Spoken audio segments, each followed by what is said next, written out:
guys. Welcome to another episode of the StayweighedIn podcast. Today is a bit of a special episode. I'm joined by Sonia Randev of SlickSportConsultancy. How are you? I'm really good. How are you?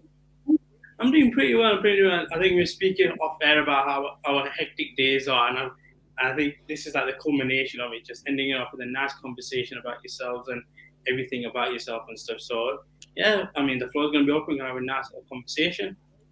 Starting off, I do want to talk about yourselves. Obviously, we can see your title there, Slick Sport Consultancy, and I wanted to know, how did you get into the media? And also, if people don't know about you, what should they know about yourselves in terms of a career path currently right now?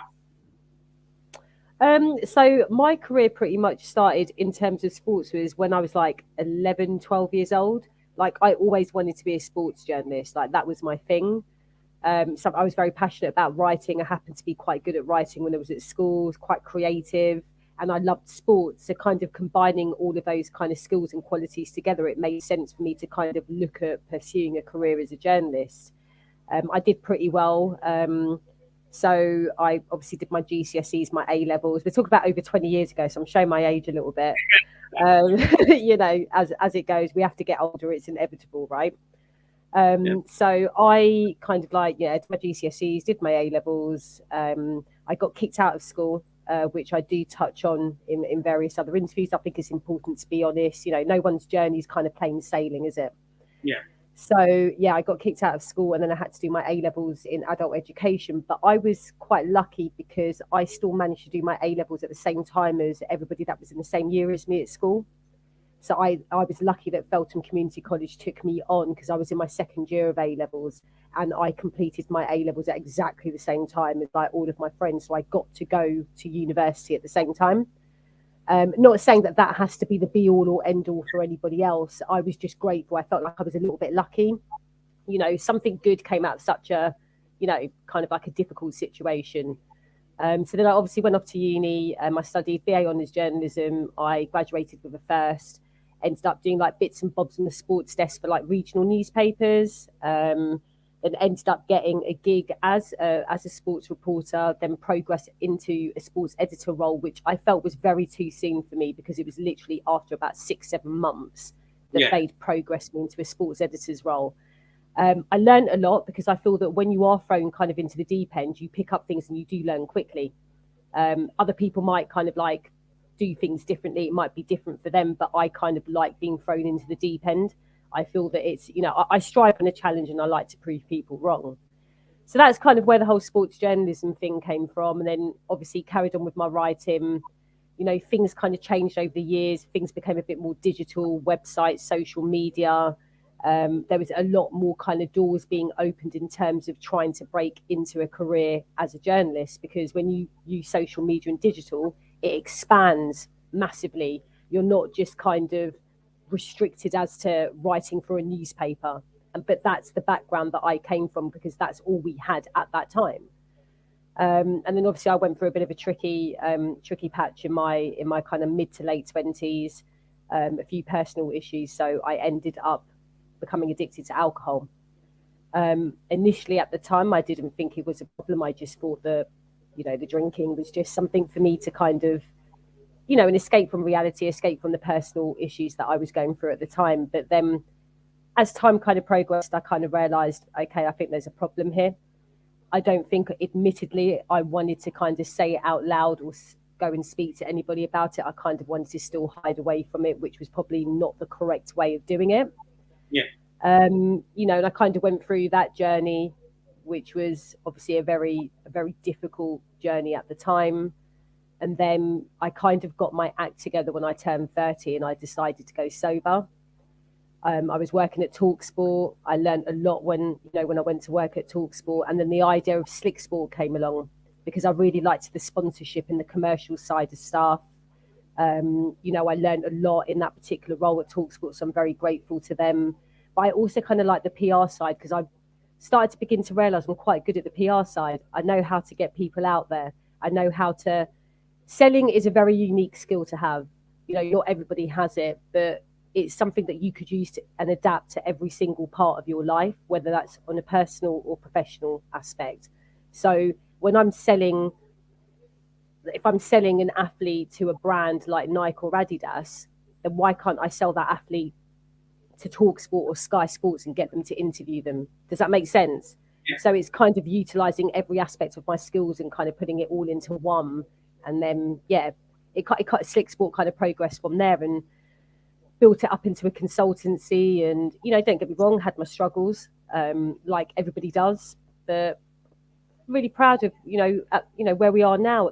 The point that we're not, right at the top. I mean, who is really? There's always still plenty of steps on the ladder, to climb kind of thing. But I just hope it gives hope to like the younger generation, especially more Asian females that kind of see myself and see other Asian females kind of working in sports, running their own businesses or consultancies or freelancing as a sports agent, whatever it is that they do, that we may have made it a bit easier for the next generation to come through, to show them that we can do it. Does that make sense? Yeah. And there's one thing you touched on, obviously, the alcohol problem, which you will speak on soon. But sticking on the topic of Asian women, and I guess if we're going to pigeonhole people, minorities in sports media, in terms of advice, what would you give for them to get into? And also with yourselves, what type of barriers did you face early on trying to get into this environment that I guess has been pigeonholed again to say that it's a white middle class place to get into the sports media world? I think probably in my early stages, if I go back to my journalism days, I remember I was doing work experience. I'm not going to name the publication. I don't feel right to kind of say that. And I remember on my first day, I walked in there and I remember I was just sitting down waiting for like the news editor to come along, show me to my desk and show me what I was about to do. And I remember the actual managing editor came up to me and goes, "Why don't you make yourself useful and make everyone a cup of tea?" I kind of looked at him and I thought, did I just hear him right? Yeah. I'm not here for that. Yeah. I was like, did I just hear you right? So my response back to him, and you've got to remember, I was probably about 18, 19. And I turned around and I said, "Why don't you go and make them a cup of tea?" And not everybody is like me. Does that make sense? How did that go down then when you said that, just quickly? He just gave me a look and walked straight into the kitchen. Literally could not reply to that. But again, not everybody is like me. I'm not saying that I've always been a strong-minded, kind of confident type of person. Even at that age, I was quite shy. I'm still quite shy now, believe it or not. But the job role that I wanted to do, I knew that I had to be confident. I knew I had to find that confidence within me. So my advice to anybody is don't let people like that, even if it's a comment like that, or it could be anything, don't let them deter you from your goals. Because across every single aspect of your journey, you will meet someone like that. Do you feel like now, in the media world that we're in right now, it's becoming more progressive enough to see people like yourselves, like myself, to be able to find footways into it, and also your own original content and setting up your own things? How important is that to be not your own boss, but be able to showcase that you can do stuff by yourself and not be too reliant on others as well? I think that collaboration is key, but ensuring that you collaborate with the right types of people is imperative. It's the most important thing.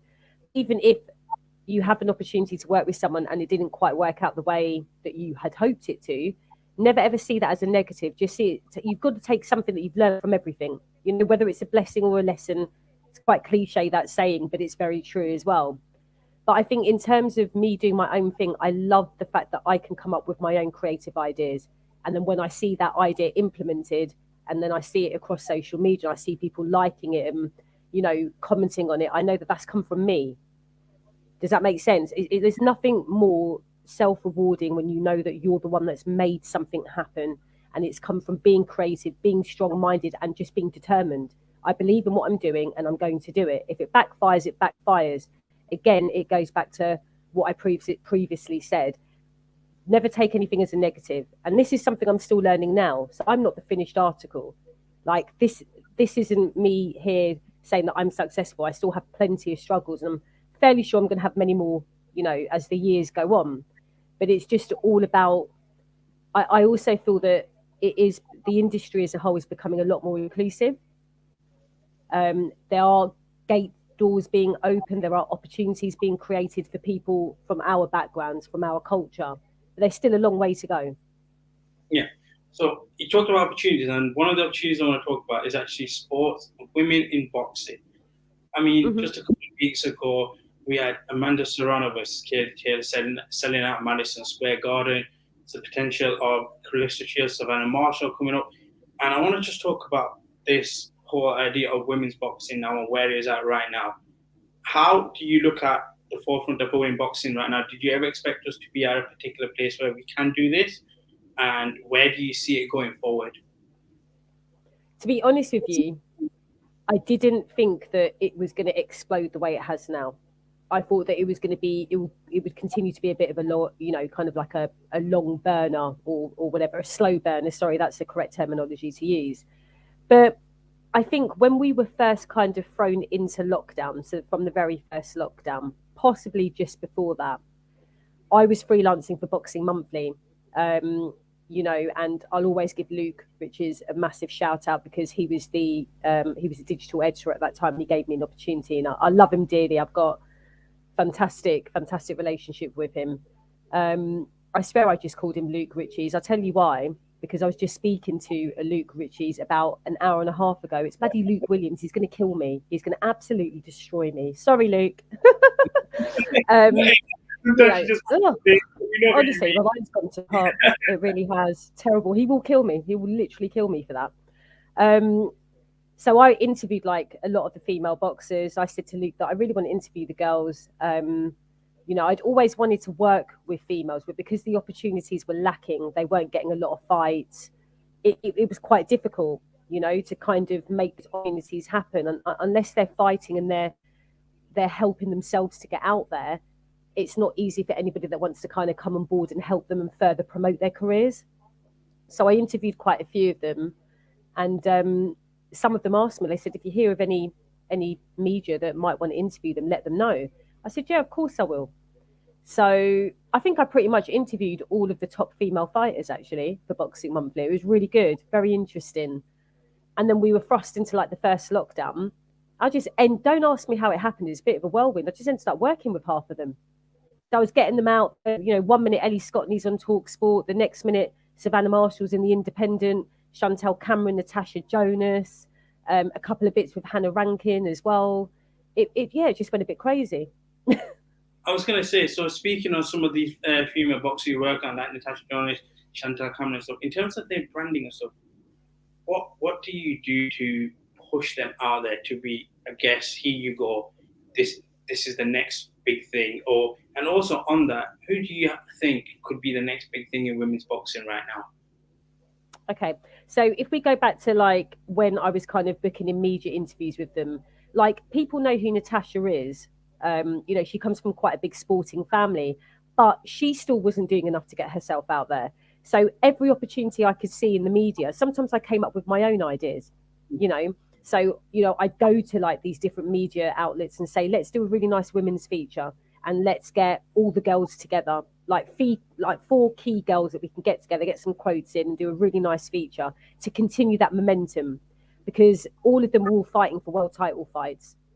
So obviously Fight Camp massively helped in elevating their profiles as well.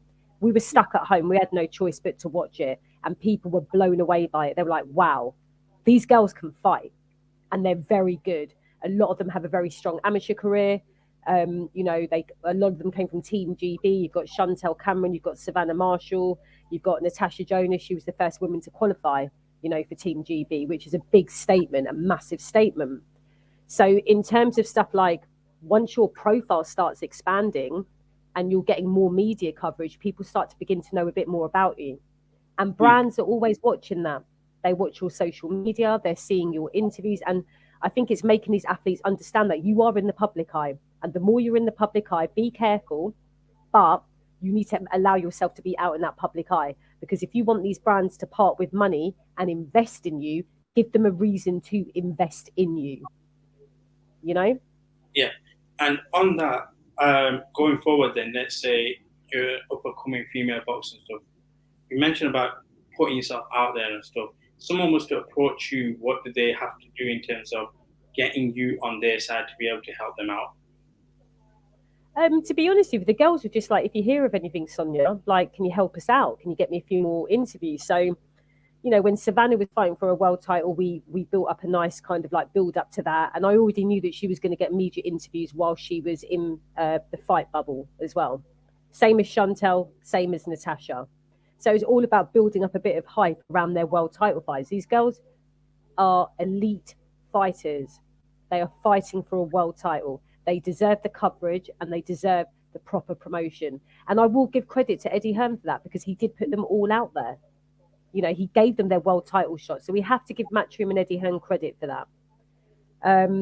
So it was just me trying to guide them and say, show your personalities more. Show these people who you really are. Up your game on your social media. You know, up your game on your social media. Some of their social media is just like non-existent. You know, you've got to get yourselves out there. Don't cry if a brand doesn't want to spend money with you, unless you're actually doing something to make them want to spend.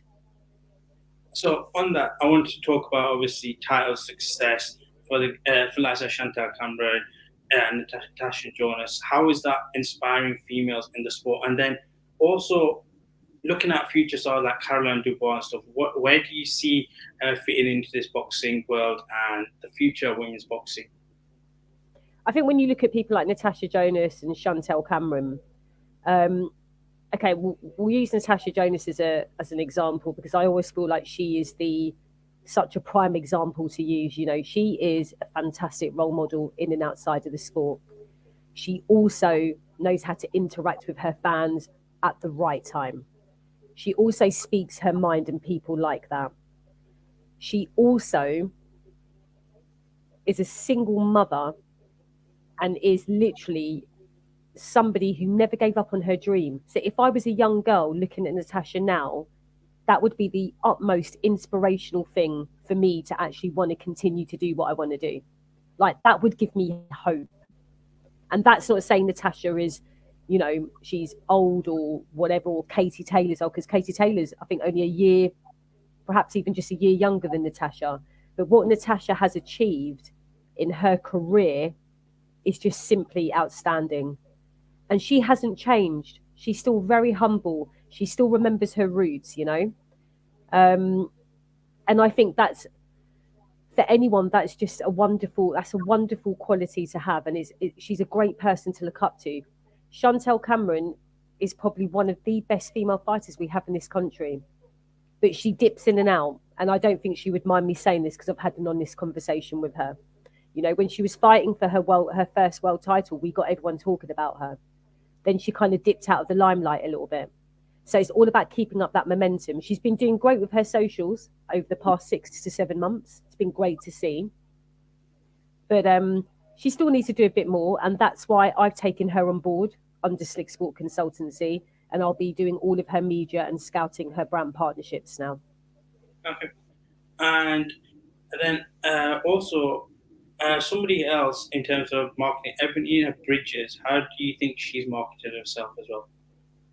I think Ebanie sometimes doesn't get the credit that she deserves, because what you've got to remember, she kind of started getting herself out there during lockdown. And she was living in Australia. So it's just common sense, really. If you look at the time difference between Australia and the UK, she was getting up at the same time as us. Just to be able to get herself out there, because she could see that women's boxing was beginning to really light up in the UK. Just like other female fighters could see it, but she actually did something about it. I'm not saying that, you know, that I agree with certain ways that she promoted herself, but who am I to judge? If you've got it, flaunt it, right, guys? That's, you know, and you've got to give her credit for that, because she worked incredibly hard to do that. As I say, with publicity, any publicity, good publicity, especially if you have people talking about you, and I guess that works in this case as well. Absolutely. And you know what? Fair play to her. I'm glad she's got the money that, you know, the money that she deserves. I'm glad she's a world champion. She's kind of made her division quite exciting now as well. I think with that personality, you know, you speak to anybody, they all say what a lovely woman she is. She had to do what she had to do, to be honest with you. And I just want to say just one quick thing then, in terms of the future. How do you see the future of boxing going for women right now? Because I know there's conversations about the 3-minute round versus the 2-minute round? Do you think you could possibly see that? Or do you think it gives the 2-minute round for women a better outlook because it differentiates them from the men in some capacity? I think if they're willing to pay the women to fight 3-minute rounds, then why not? Because I don't think I've heard a single female boxer say that they don't want to fight 3 minutes. So if you go back and look at the Katie Taylor v Amanda Serrano fight, in the 5th round, if that had been a 3-minute round, Katie would have lost. It's quite simple. Katie would have lost. I was just going to say, I was just going to say, Katie Taylor said in the press conference, she goes, once they pay me for 3 minutes, I'm going to fight 3 minutes. Otherwise, there's no point. That's absolutely spot on. That's absolutely spot on. Why should they fight 3 minutes when they're not getting paid the same money as the men to fight for 3 minutes? So if the, you know, I'm not entirely sure who it's exactly down to. It'll probably be the British Board of Boxing control. But give the girls what they want. They all want it, every single one of them. So why not give them what they want? And also, Chantelle Cameron was actually put forward for her next fight, which is next Saturday, May the 21st, to have that fight as a 3-minute round. But the British Board of Boxing control said no. So we've talked about women's boxing and your journey and stuff, and there is one last thing I do want to touch on before we wrap this up, because I'm conscious of time as well. And you touched on it just a bit earlier, and that was your alcohol addiction and identifying that you had a problem. I guess for me, what I want to know first, because I know we're going to talk about your documentary that's coming up as well, is how did it begin? And then at what point did you realize, whilst you were in this sphere of media work, that, okay, it's getting quite bad for me? And then I guess what kind of support was available for you? I think at the beginning of it, when I kind of realized that there was a big issue, I didn't feel like there was any support. I felt like as an Asian woman, who do you talk to? Who do you go to? I didn't know about Alcohol Change UK. I wasn't aware of any of them. Maybe I was too afraid, like to really delve into finding out what these particular charities were and where that support could come from. So, and I think being Asian as well, growing up in the era that I did, there was always going to be a stigma of shame, especially around Asian women. It wasn't normal for an Asian woman to have an addiction problem or to suffer from mental health or depression or whatever any other Asian woman has gone through in that particular, from that particular generation. So for me, I didn't feel like support was accessible for me. I didn't feel like I could talk about it. But thankfully, as the years went on and I was working in companies, like in my full-time job, I had a lot of support. So I'll always pay credit to Trinity Mirror, all of my work colleagues there, because they were massive. They were a massive umbrella of support for me. So I'll always be grateful to them. But I think the one thing that you need to make people aware of is that addiction doesn't discriminate. It will pick who it wants, when it wants, and it will destroy your soul if you let it. Also, another point that I always like to make clear to everyone as well is that you do not have to be classed as an alcoholic. You do not have to drink every day to be classed as an alcoholic. So people need to remember that. You do not have to drink every day to be classed as an alcoholic. I do want to carry on with that just before we wrap up. You mentioned beforehand off air that you got a documentary come up. Can you shed a bit more light into, I guess, what the documentary is about, and also when we can see the documentary coming out? Yeah, absolutely. So the documentary, we've got one more segment to film, and it will be out on November the 17th. And that's usually it's like November the 11th till November the 17th is Alcohol Awareness Week. So if the date does change, I'll definitely let you know. But I know that it's scheduled, planned in for that date. And it's just basically from the beginning of how my addiction started and to the point that I'm at now. And it covers so many things that even when I was filming and I went back to, obviously speaking about things that happened in the past, I was like, wow, did that really happen? Did I really go through that? But it will end on a very positive note and message. And that's key, because this is what we need to show people and highlight the dangers, and also highlight the fact that it's okay to go through things like this, whether you're Asian, black, white, blue, green, purple. Speak about it, speak your truth, and be honest about it, and seek help as well. That's one of the, I guess for me, here at StayweighedIn as well, we obviously respect your journey, and we appreciate the fact that you're able to come on here, be as honest as you can. And it's also great to see that even in dark moments, through it, you can actually turn your life around. And like yourselves are a testament to that. So on that, we support yourselves. And obviously, when it comes to it, for sure, we'll be promoting this as well and raising awareness. Because like you said, there is a stigma and it's not talked about, but it can happen to anybody. And for yourselves to come through this, speak so openly, it is quite, I guess, for us, applaudable in that sense. So again, like I said, we really do appreciate you coming on and talking about that as well. But just before we do wrap up, sorry, I do want to ask if people were to obviously get in contact with yourselves about possibly this documentary or your work in sports and stuff, how can they go about doing so?